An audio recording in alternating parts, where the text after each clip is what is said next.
Hello guys. So ఇప్పుడు మనం switch statement గురించి మాట్లాడుకోవచ్చు అనమాట.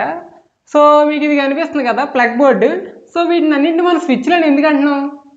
సో ఏదైనా ఒక యాక్షన్ కోసం చేసామంటే ఆ యాక్షన్ మాత్రం జరుగుతుంది అనమాట. ఫర్ ఎగ్జాంపుల్ నేను ఇది ఫ్యాన్ స్విచ్ చేస్తే ఫ్యాన్ స్విచ్ మాత్రమే వర్క్ అవుతుంది, అంతేగాని లైట్ వెలగదు కదా.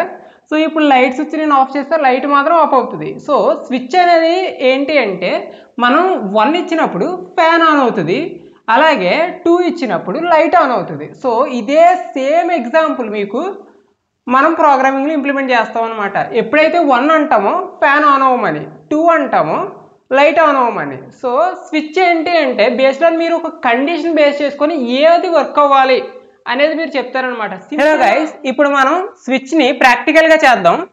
సో ప్రెజెంట్ నేను ఒక స్విచ్ నెంబర్ని పెట్టుకుంటున్నాను ఇక్కడ.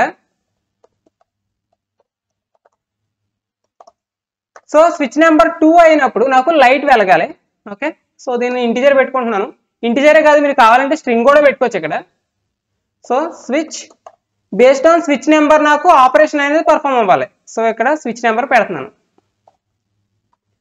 So curly braces. సో ఇక్కడ నేను కేసెస్ రాయాలన్నమాట. కేస్ 1. కేస్ 1 అయినప్పుడు ఏమవ్వాలి, నాకు ఫ్యాన్ ఆన్ అవ్వాలనుకోండి, fan on. Okay,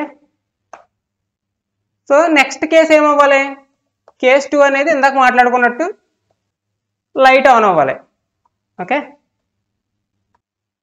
case 3 extra plug అనుకోవచ్చు. ఓకే, కేస్ 3ని మై బ్యాడ్, ఇక్కడ లైట్ కదా మనకు ఆన్ అవ్వాల్సింది, light on. Okay, simple example. So మీరు గుర్తుపెట్టుకోవాల్సింది ఏంటంటే ప్రతి కేస్కి బ్రేక్ అనేది రాయాలన్నమాట.